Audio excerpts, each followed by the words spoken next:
AI 혁명의 가장 뜨거운 중심에 두 거인이 서 있습니다. 네, 그렇죠. 한쪽은 정말 화려한 설계자, 엔비디아. 네. 그리고 다른 한쪽은 그 설계를 현실로 만드는 침묵의 거인, 바로 TSMC죠. 맞습니다. 한쪽은 디자인을 하고 다른 한쪽은 그걸 세상에 내놓는 역할을 하는 거죠. 그런데 지난 3년간 보면요. 엔비디아 주가가 900% 넘게 폭등했고요. 900%요? TSMC도 만만치 않게 250%라는 정말 경이적인 상승을 기록했잖아요. 네, 모두가 이 두 회사의 성공 스토리에 열광하고 있죠. 근데 여기서 정말 흥미로운 질문이 하나 생기는 것 같아요. 지금 이 순간 앞으로 한 5년, 아니 10년을 내다봤을 때 과연 어느 쪽이 더 단단한 기반 위에 서 있을까? 그거 아주 중요한 질문입니다. 오늘 이 두 거인의 심장부를 한번 들어가 보겠습니다. 이게 단순히 누가 돈을 더 잘 버느냐 이런 차원의 문제가 아니거든요. 각자가 구축한 그 성의 형태가 완전히 다릅니다. 한쪽은 최고의 스타 플레이어를 앞세워서 끊임없이 영토를 확장하는 제국 같다면 다른 한쪽은 모두가 거쳐가야만 하는 단 하나의 관문을 지키는 요새 같죠. 와, 제국과 요새라 비유가 재밌네요. 오늘 대화는 바로 이 두 개의 성이 가진 강점 그리고 그 성벽에 숨겨진 균열은 무엇인지 깊이 들여다보는 시간이 될 겁니다. 좋습니다. 그럼 먼저 무대의 주인공 엔비디아부터 시작해보죠. 네, 실적 발표 때마다 시장을 아주 뒤흔들어 놓잖아요. 젠슨 황 CEO가 최신 칩, 블랙웰에 대한 수요가 차트를 뚫을 정도라고 자신했을 정도니까요. 그렇죠. 최근 분기 매출만 봐도 전년 대비 62% 성장해서 570억 달러. 정말 천문학적인 숫자인데 솔직히 좀 이상하지 않나요? 어떤 점이요? 아니, AMD 같은 경쟁사도 있고 이 칩이 한두 폰 하는 것도 아닌데 어떻게 이렇게까지 독주가 가능한 거죠? 단순히 그냥 하드웨어를 더 잘 만들기 때문만은 아닐 것 같은데요? 바로 그 지점이 엔비디아의 진짜 힘을 보여주는 겁니다. 네. 많은 사람들이 엔비디아를 그냥 하드웨어 회사로만 생각하시지만 사실 그 본질은 소프트웨어 회사에 더 가깝다고 봐야 합니다. 소프트웨어 회사요? 네, 핵심은 바로 쿠다라는 소프트웨어 플랫폼에 있죠. 이건 단순히 칩을 돌리는 프로그램을 넘어서 수십 년간 쌓아올린 하나의 거대한 생태계거든요. 생태계. 네, 개발자들이 수만 개의 엔비디아 GPU를 마치 하나의 컴퓨터처럼 아주 쉽게 다룰 수 있게 해주는 뭐랄까, 마법 같은 도구 모음인 셈이죠. 그러니까 자동차로 한번 비유를 해보자면 엔진 같은 하드웨어 성능도 엄청 좋은데 그 엔진에 최적화된 도로망이나 주유소, 정비 시스템 같은 소프트웨어까지 전국에 독점적으로 쫙 깔아놓은 그런 상황이군요. 정확합니다. 아주 정확한 비유세요. 그래서 다른 회사가 아무리 더 싸고 성능 좋은 엔진을 내놓아도 쉽게 바꿀 수가 없는 겁니다. 기존에 깔린 그 모든 도로망과 시스템을 다 포기해야 하니까요. 이걸 경제학 용어로 전환 비용이라고 하는데 엔비디아는 쿠다를 통해서 이 전환 비용을 극단적으로 높여놓은 거죠. 그렇군요. 개발자들은 수년간 쿠다에 익숙해졌고 세상의 수많은 AI 프로그램들이 다 쿠다를 기반으로 만들어졌습니다. 이걸 버리고 다른 플랫폼으로 넘어간다는 건 단순한 비용 문제를 넘어서는 거죠. 엄청난 시간과 노력 그리고 리스크를 감수해야 하는 일이 된 겁니다.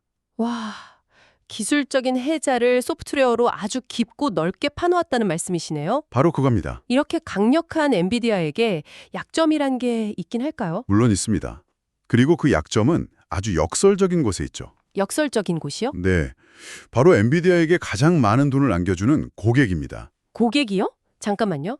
최근 분기 매출의 61%가 단 4곳의 고객사에서 나왔다고요? 맞습니다. 전체 매출의 거의 3분의 2를 단 4개의 회사가 책임지고 있다는 뜻이죠. 아니, 그 4곳이라면 아마 우리가 다 아는 클라우드 서비스를 하는 빅테크 기업들이겠네요.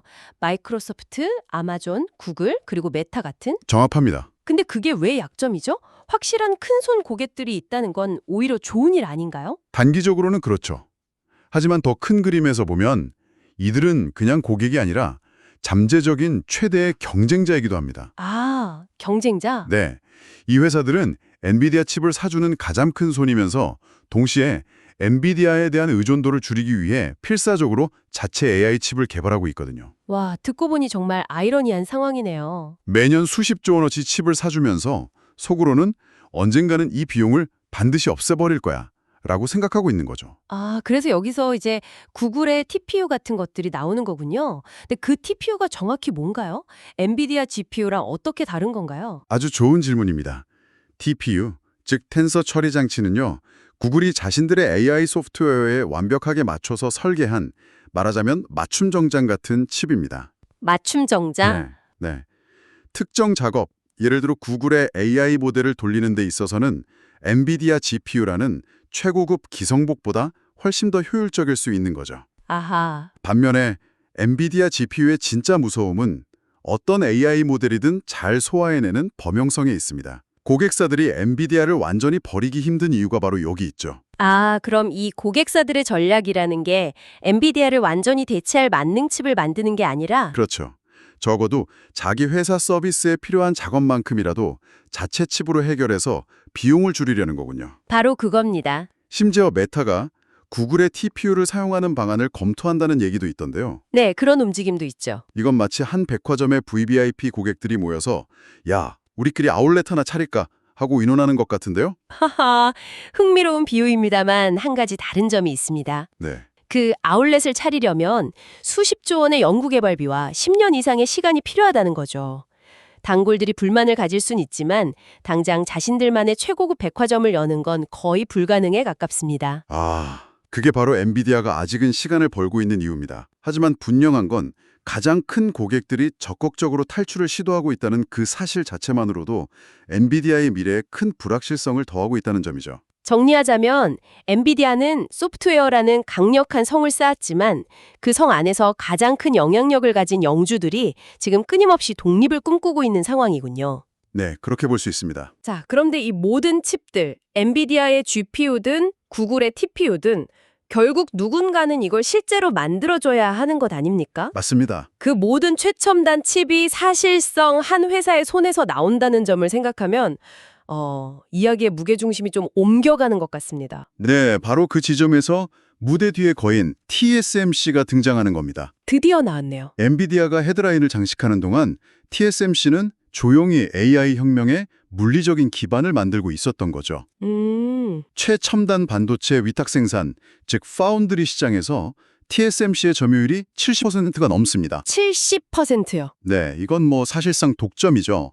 애플, 엔비디아, AMD, 퀄컴, 우리가 아는 거의 모든 빅테크 기업들이 다 TSMC의 고객입니다. 와, 70%는 정말 압도적이네요. 아니, 인텔이나 삼성전자 같은 거대 기업들도 있는데 어떻게 이런 독점적인 지위가 가능한 거죠? 돈만 있으면 공장 짓고 따라할 수 있는 거 아닌가요? 그 공장이 우리의 상상을 초월하기 때문입니다. TSMC의 지배력은 선순환 구조에서 나오거든요. 선순환 구조요? 가장 앞선 기술로 엔비디아 같은 최고의 고객들을 유치하고 거기서 번 막대한 돈을 다시 차세대 기술 개발에 쏟아붓는 겁니다. 예를 들어 최신 반도체 공정에 필수적인 EUV 노광 장비 한 대 가격이 2천억 원이 넘어요. 한 대 2천억이요? 네, 근데 TSMC는 이런 장비를 수십 대씩 사들입니다. 최신 공장 하나 짓는데 30조 원이 넘게 들죠. 이런 규모의 투자를 계속하면서 기술 격차를 계속 벌려나가니까 경쟁사들이 따라잡기가 거의 불가능에 가까워지는 겁니다. 아, 돈을 벌어서 그 돈으로 아무도 따라올 수 없는 기술의 성벽을 더 높이 더 단단하게 쌓는 셈이군요. 그렇죠. 뿐만이 아닙니다. 더 중요한 건 신뢰와 협력의 생태계입니다. 실례요? TSMC는 고객과 경쟁하지 않는 순수 파운드리 모델을 고수합니다. 아, 반면에 삼성이나 인텔은 자체 칩도 설계하기 때문에 고객사와 잠재적인 경쟁 관계가 될 수 있죠. 하지만 TSMC에게 엔비디아나 애플은 순수한 파트너입니다. 그래서 몇 년 뒤에 나올 차세대 칩을 지금부터 함께 머리를 맞대고 개발할 수 있는 겁니다. 이런 깊은 신뢰 관계가 수십 년간 쌓여온 것이 TSMC의 또 다른 해자인 거죠. 와, 이건 정말 완벽한 사원 모델처럼 들리는데요. 기술, 자본, 신뢰, 세 가지를 모두 갖춘 철옹성이네요. 그렇죠. 그렇다면 TSMC에게는 어떤 위험이 있을까요? 이 완벽한 그림자에 들이우는 요소가 있나요? 있습니다. 그리고 그 위험은 엔비디아의 것과는 차원이 다릅니다. 성벽이 너무 튼튼해서 외부가 아닌 그 성이 서 있는 땅 자체가 흔들릴 수 있다는 위험이죠. 땅이요? 바로 지정학적 리스크입니다. TSMC의 최첨단 생산시설 대부분이 대만에 집중되어 있고 이 지역의 정치적 긴장감은 뭐 전 세계가 아는 사실이니까요. 아, 그 문제 항상 거론되긴 했죠. 근데 그게 구체적으로 어떤 의미인가요? 만약 정말로 대만에 문제가 생긴다면 그냥 뭐 신형 아이폰이나 그래픽카드가 좀 늦게 나오는 그 정도 수준의 문제인가요? 아닙니다. 그 정도 수준이 아니죠. 네. 전 세계 기술 문명이 멈춰설 수 있습니다. 문명이요? 네. 단순히 전쟁 같은 극단적인 상황이 아니라도 해상 봉쇄만으로도 전 세계 최첨단 반도체 공급망의 70%가 마비됩니다. 우리가 매일 쓰는 스마트폰, 컴퓨터, 자동차는 물론이고요. 병원의 의료기기, 데이터 센터, 통신망까지 전부 멈춰설 수 있다는 뜻입니다. 와. TSMC의 리스크는 한 기업의 리스크가 아니라 현대 문명 전체의 단일 지점 장애, 즉 싱글 포인트 오브 페일리어 리스크인 셈입니다. 생각했던 것보다 훨씬 심각한 문제군요. 근데 TSMC도 이 문제를 해결하려고 미국 애리조나나 일본에 공장을 짓고 있잖아요. 그런 노력으로 위험을 좀 분산할 수는 없나요? 분명 의미 있는 시도입니다만 본질적인 해결책이 되기는 어렵습니다. 왜죠? 애리조나 공장에서 생산하는 양은 대만 본토 전체 생산량의 정말 극히 일부에 불과합니다. 마치 거대한 호수에서 물 한 바가지를 떠놓는 것과 같죠. 더 중요한 건 수십 년간 축적된 최고급 엔지니어와 연구개발 인력, 그리고 그 협력 업체 생태계 전체가 대만에 있다는 사실입니다. 이 뇌를 통째로 옮기는 건 불가능에 가깝습니다. 생산 다변화는 리스크에 대한 보험일 뿐이지 리스크 자체를 제거하지는 못하는 거죠. 자, 그럼 모든 조각을 한번 맞춰보죠. 두 회사 모두 미래 실적 대비 비슷한 주가 수준에서 거래되고 있는데 처한 상황은 완전히 다르네요. 네, 아주 흥미롭죠. 한쪽은 폭발적으로 성장하지만 가장 큰 고객들로부터 끊임없이 내부적인 도전을 받는 엔비디아. 다른 한쪽은 기술적으로는 거의 무적이지만 회사가 통제할 수 없는 외부의 거대한 폭탄을 안고 있는 TSMC. 정말 흥미로운 딜레마입니다. 결국 이 선택은 어떤 종류의 위험을 더 감수할 수 있느냐의 문제로 귀결됩니다. 위험의 종류? 엔비디아가 마주한 위험은 예측 가능한 침식에 가깝습니다. 고객사들의 칩 개발 동향은 계속 파악할 수 있고 엔비디아는 더 뛰어난 기술 혁신으로 이걸 방어하려고 노력할 수 있죠.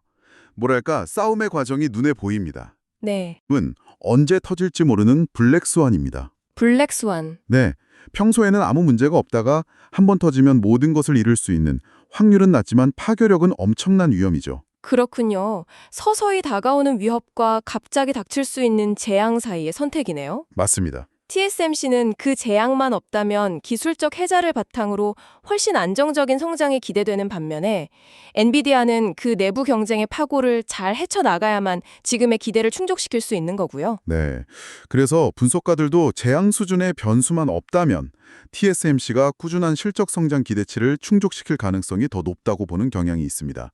엔비디아는 변수가 너무 많죠.